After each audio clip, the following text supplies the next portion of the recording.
देखो, अध्याय नंबर 10 हम लोग कंप्लीट कर रहे हैं आज, ठीक है। और आप लोग 1 से लेकर 9 तक वीडियो नहीं देखी तो वीडियो देखिएगा, ठीक। कह रहे नए साम्राज्य और राज। कह रहे अरविंद राजा बना। अरविंद अपने स्कूल में खेले जाने वाले नाटक में राजा की भूमिका अदा करने के लिए चुना गया। उसने सोचा कि वह शाही वेशभूषा में मूंछों पर ताव देते हुए रूप पहले कागज में लपटी तलवार को शान से पकड़कर चहलकदमी करेगा। जरा सोचो उसे कितनी हैरानी हुई जब उसे बताया गया कि उसे बैठकर वीणा भी बजानी होगी और कविता पाठ भी करना होगा। वह एक संगीतज्ञ राजा कौन हो सकता है अरविंद सोचने लगा, ठीक। चलो बात बताते हैं आगे इसकी कहानी क्या है। कह रहा क्या बताती हैं प्रशस्तियां। कह रहा दरअसल अरविंद गुप्त वंश के प्रसिद्ध राजा समुद्रगुप्त की भूमिका अदा करने जा रहा है। किसकी? गुप्त वंश की। और कहाँ का राजा? राजा समुद्रगुप्त की भूमिका गुप्त वंश की, ठीक, जो राजा था। कह रहा समुद्रगुप्त के बारे में हमें इलाहाबाद में अशोक स्तंभ पर खुदे एक लंबे अभिलेख से पता चलता है। इसकी रचना समुद्रगुप्त के दरबार में कवि व मंत्री रहे हरिसेन द्वारा एक काव्य के रूप में की गई थी। कह रहा यह एक विशेष किस्म का अभिलेख है जिसे प्रशस्ति कहते हैं। यह एक संस्कृत शब्द है जिसका अर्थ है प्रशंसा होता है। प्रशस्तियां लिखने का प्रचलन पहले भी था, जिसे तुमने अध्याय 9 में गौतमीपुत्र श्री सतकर्णी की प्रशस्ति के बारे में पढ़ा है, परंतु गुप्त काल में इसका महत्व बढ़ गया है, ठीक। अब कह रहा समुद्रगुप्त की प्रशस्ति क्या है। कह रहा आओ देखें समुद्रगुप्त की प्रशस्ति हमें क्या बताती है, ठीक। कवि ने इसमें राजा की एक योद्धा, युद्धों को जीतने वाले राजा, विद्वान तथा एक उत्कृष्ट कवि के रूप में भरपूर प्रशंसा की है। यहाँ तक कि उसे ईश्वर के बराबर बताया गया है। कह रहा है प्रशस्ति में लंबे लंबे वाक्य दिए गए हैं। यहाँ वैसे ही एक वाक्य का अंश दिया गया है, ठीक। तो उस वाक्य अंश को हम लोग पढ़ते हैं, ठीक ठीक। योद्धा समुद्रगुप्त। कह रहे जिसका शरीर युद्ध मैदान में कुठारों और कुल्हाड़ियों और तीरों और भालों, बर्छों और तलवारों और लोहे की गदाओं, नुकीले तीरों तथा अन्य सैकड़ों हथियारों से लगे घावों के दाग से भरे होने कारण अत्यंत सुंदर दिखता है, ठीक। अब बात करते हैं ये। अगर तुम मानचित्र 7 पृष्ठ को गौर से देखोगे तो पाओगे कि एक क्षेत्र का रंग हरे रंग से रंगा गया है, ठीक। आगे ही पृष्ठ पे हम लोग मानचित्र है वो हम लोग पढ़ेंगे। कह तुम्हें पूर्वी समुद्र तट के साथ एक क्रम में लाल बिंदु दिखेंगे, उसी तरह कुछ क्षेत्र बैगनी और नीले रंग के भी मिलेंगे, ठीक। कह रहा यह मानचित्र इस प्रशस्ति से प्राप्त जानकारी के आधार पर बनाया गया है। हरिसेन 4 विभिन्न प्रकार के राजाओं और उनके प्रति समुद्रगुप्त की नीतियों का वर्णन करते हैं, ठीक। तो ये हम पूरे इनके 4 पार्ट पढ़ेंगे, ठीक है। कह रहा मानचित्र में हरे रंग के क्षेत्र आर्यावर्त के उन 9 शासकों का है जिन्हें समुद्रगुप्त ने हराकर उनके राज्यों को अपने साम्राज्य में मिला लिया। इसके बाद दक्षिणापथ के 12 शासक आते हैं। इनमें से कुछ की राजधानियों को दिखाने के लिए मानचित्र पर लाल बिंदु दिए गए और इन सब ने हार जाने पर समुद्रगुप्त के सामने समर्पण किया तथा समुद्रगुप्त ने उन्हें फिर से शासन की अनुमति दे दी। कह पड़ोसी देशों के आंतरिक घेरा बैगनी रंग से रंगा गया। इसमें से असम तटीय, बंगाल, नेपाल और उत्तर पश्चिमी के कई गढ़ या संघ आते हैं, समुद्रगुप्त के लिए उपहार लाते थे और उनकी आज्ञाओं का पालन करते थे तथा उनके दरबार में उपस्थिति हुआ करते थे। कह रहा बाह्य इलाकों के शासक जिन्हें नीले रंग से रंगा गया है संभवतः कुषाण तथा शक वंश के थे। इसमें श्रीलंका के शासक भी थे। उन्होंने समुद्रगुप्त की अधीनता स्वीकार की और अपनी पुत्रियों का विवाह उससे किया। अब देखो कुछ इसमें ये जो सिक्के दिए गए हैं इन सिक्कों के बारे में समझते हैं। क्या लिखा है, बीड़ा बजाने वाला राजा। समुद्रगुप्त के कुछ अन्य गुणों को सिक्कों पर दिखाया गया है, जैसे इस सिक्कों में उन्हें बीड़ा बजाते हुए दिखाया गया है। चलो अब देखते हैं इसमें मानचित्र के बारे में क्या कहते हैं। देखो कह रहा मानचित्र में प्रयाग इलाहाबाद का पुराना नाम है, उज्जैन तथा पाटलिपुत्र, पटना, ढूंढो तथा गुप्त शासन के महत्वपूर्ण केंद्र थे। कह रहा आर्यवर्त तथा दक्षिणापथ के राज्यों के साथ समुद्रगुप्त के व्यवहार में क्या अंतर था? क्या इस अंतर के पीछे तुम्हें कोई कारण दिखाई देता है? इसके बारे में ढूंढना है। चलो आगे देखते हैं मानचित्र।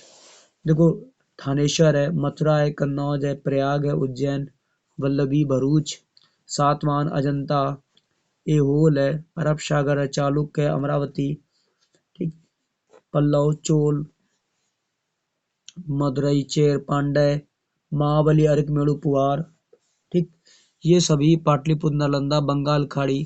तो ये सभी आंतरिक राज्य देखो इस तरीके से हैं, रेड से, बाहरी राज्य ब्लू से हैं और आर्यवर्त इस राज्य से। नगर और गुप्त वंश द्वारा जीते गए नगर रेड से हैं, ठीक, ये है ना, आदेश में रेड भी है ना।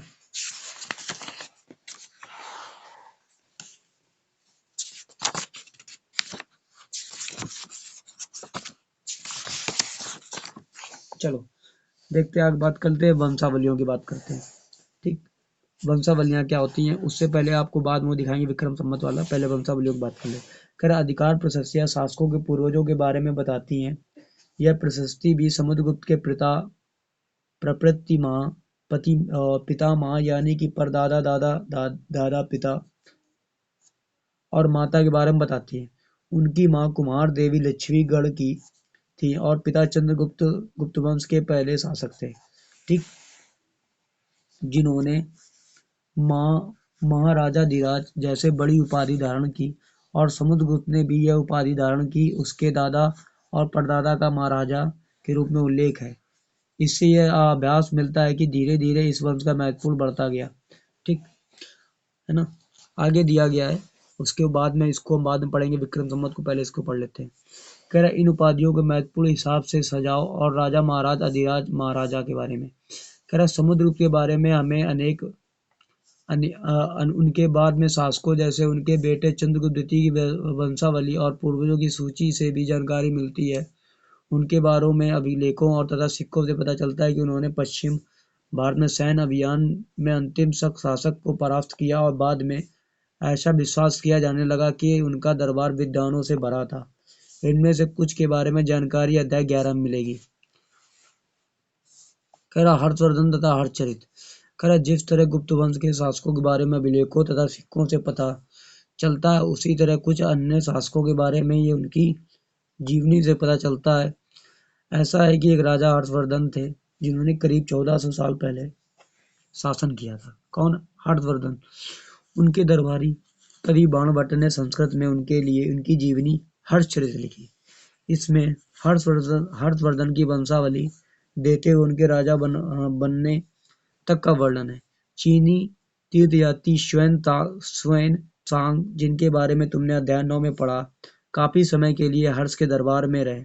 उन्होंने वहां जो कुछ देखा उसका विस्तृत विवरण दिया, ठीक है ना। अब उसके बारे में पढ़ लेते हैं हम लोग आगे, विक्रम संवत के बारे में जो मेन हमारा है। कह रहा 58 ईसा पूर्व में प्रारंभ होने वाला विक्रम संवत के परंपरागत रूप से गुप्त राजा चंद्रगुप्त द्वितीय के नाम से जोड़ा जाता है और ये ऐसा कहा जाता है कि उन्होंने शकों पर विजय के प्रतीकों के रूप में से इस संवत की स्थापना की तथा विक्रमादित्य की उपाधि धारण की थी, ठीक है। आगे दिया गया है, कह रहा है हर्ष अपने पिता के सबसे बड़े बेटे नहीं थे, पर अपने पिता और बड़े भाई की मृत्यु हो जाने पर थानेश्वर के राजा बने।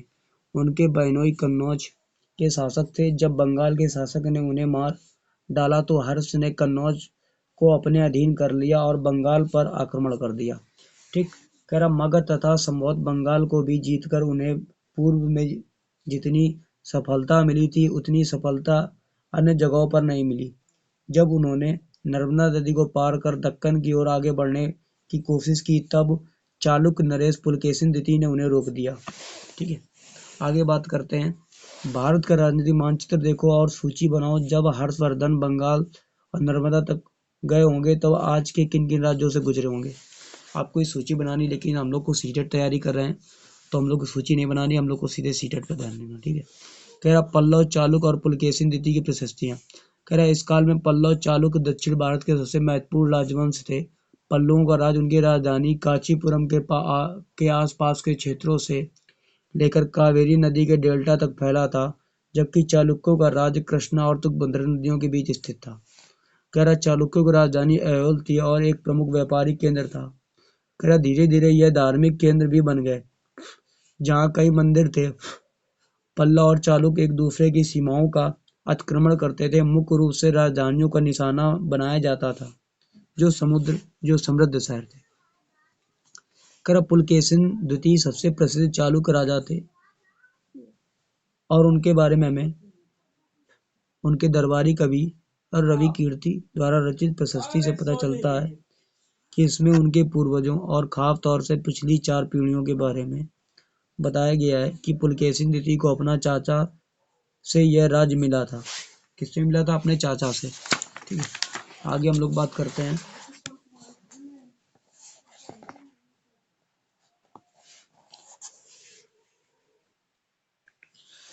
रवि कीर्त के अनुसार उन्होंने पूर्व और पश्चिम दोनों समुद्र तटीय इलाकों में अपने अभियान चलाया।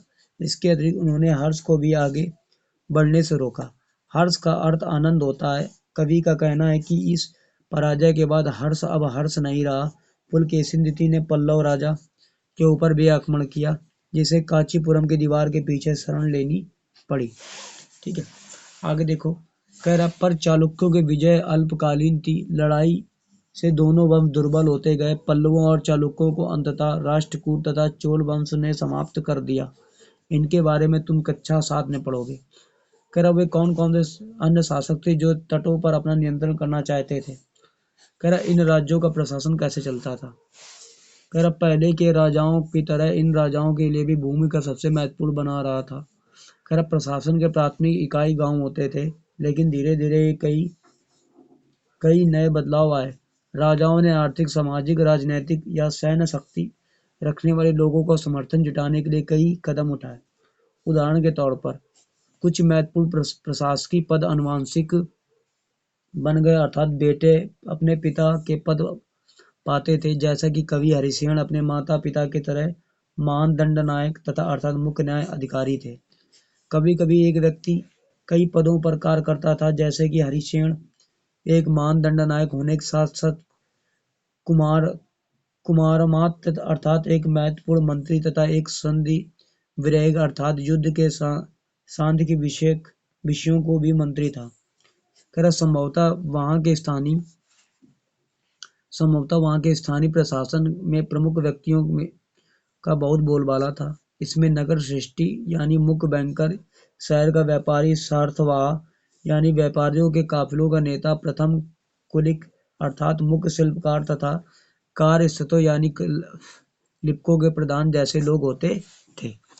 आगे बात करेंगे हम लोग।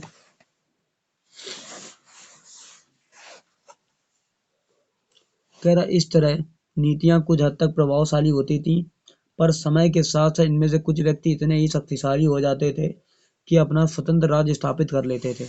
ठीक। कह रहा एक नए प्रकार की सेना। कह रहा कुछ राजा अभी भी पुराने राजाओं की तरह सुसंगठित सेना रखते थे, जिसमें हाथी, रथ, घुड़सवार और पैदल सिपाही होते थे। पर इसके साथ साथ कुछ सेना नायक भी होते थे जो आवश्यकता पड़ने पर राजा को सैनिक सहायता दिया करते थे तथा इन सेना नायकों को कई नियमित वेतन नहीं दिया जाता था। बदले में इनमें से कुछ को भूमि दान दिया जाता था तथा दी गई भूमि से कर वसूलते थे, जिससे वो सेना तथा घोड़ों की देखभाल करते थे तथा साथ ही वे इससे युद्ध के लिए हथियार जुटाते थे। इस तरह के व्यक्ति सामंत कहलाते थे। जहाँ कहीं भी शासक दुर्बल होते थे, वे सामंत स्वतंत्र होने की कोशिश करते थे। ठीक है, आगे बात करेंगे दक्षिण के राज्यों में सभाएं। कह रहा पल्लवों के अभिलेखों में कई स्थानीय सभाओं की चर्चा। इनमें से एक था ब्राह्मण भूस्वामियों का संगठन, जिसे सभा कहते हैं। ये सभाएं उप समितियां के जरिए सिंचाई, खेती बाड़ी से जुड़ी विभिन्न काम, सड़क निर्माण, स्थानीय मंदिरों की देखरेख आदि का काम करती थी। जिन इलाकों के भूस्वामी ब्राह्मण नहीं थे, वहां वहां उर नामक ग्राम सभा के होने की बात कही गई। कह रहा नगरम व्यापारियों के एक संगठन का नाम था। समूहतः इन सभाओं पर धनी तथा शक्तिशाली भूस्वामियों और व्यापारियों का नियंत्रण था। इनमें से बहुत से स्थानीय सभाएं शताब्दियों तक काम करती रही।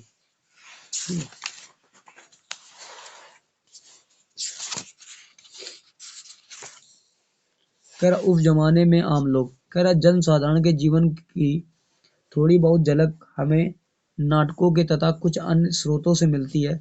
चलो इसके कुछ उदाहरण देखते हैं। कह रहा कालिदास अपने नाटक में राज दरबार के जीवन के चित्रण के लिए प्रसिद्ध हैं।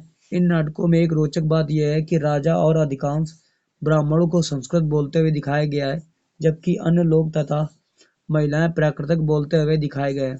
उनका सबसे प्रसिद्ध नाटक अभिज्ञान शकुंतलम दुष्यंत नामक एक राजा और शकुंतला नामक एक युवती की प्रेम की कहानी है।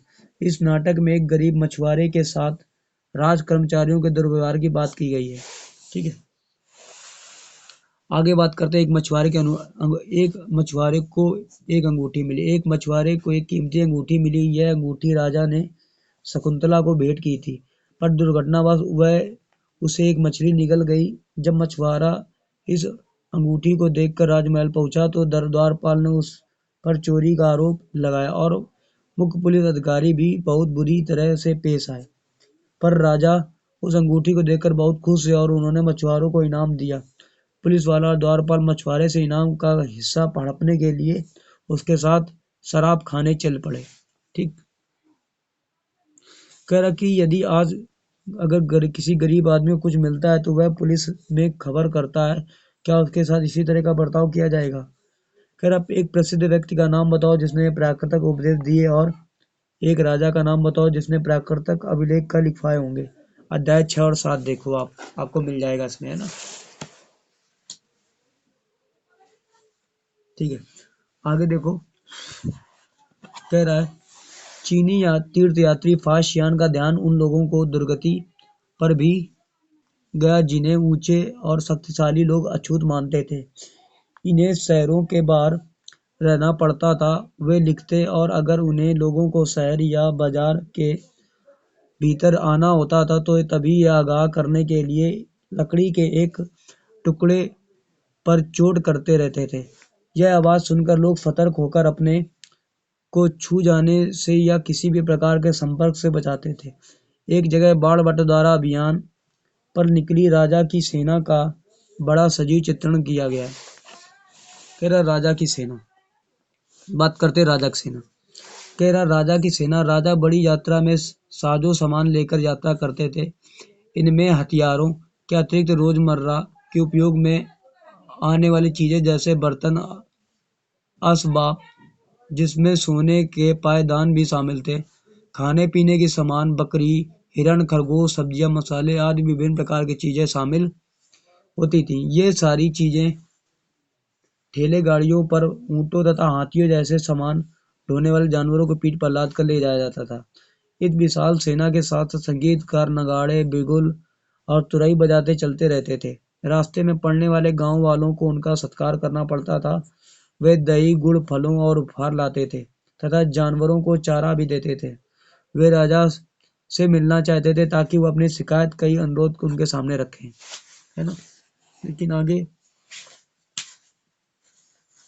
ठीक है, कह रहा पर ये सेना अपने पीछे विनाश और विध्वंस की निशानी छोड़ जाती। अक्सर गांव वालों झोपड़ियां तथा हाथी कुचल डालते थे तथा व्यापारियों के काफिलों में जूते बैल हलचल भरे माहौल पर डर कर भाग खड़े होते थे। बार लिखते हैं पूरी दुनिया धूल के गर्त में डूब जाती थी। सेना के साथ ले जाने वाली चीजों की सूची बनाओ। कह रहा ग्रामवासी राजा के लिए क्या कहलाते होंगे। ठीक है, देखो अब हमारा कुछ पॉइंट आया अन्नत, इसके बारे में हम लोग पढ़ते हैं। कह रहा है कि अरब ढूंढो, प्रश्न नंबर 6 76 में। कह रहा मरुभूमि आते हुए सदियों से अरब यातायात का एक बड़ा केंद्र था। दरअसल अरब व्यापारी तथा नाविकों ने भारत और यूरोप के बीच समुद्री व्यापार बढ़ाने का एक महत्वपूर्ण भूमिका निभाई थी। अरब में रहने वाले अन्य लोगों में बेदुइन थे, घुमक्कड़ कबीले थे। यह मुख्य रूप से ऊँटों पर आश्रित होते थे क्योंकि ये ऐसा मजबूत जानवरों जो मरुभूमि के स्वास्थ्य से रह सकते थे।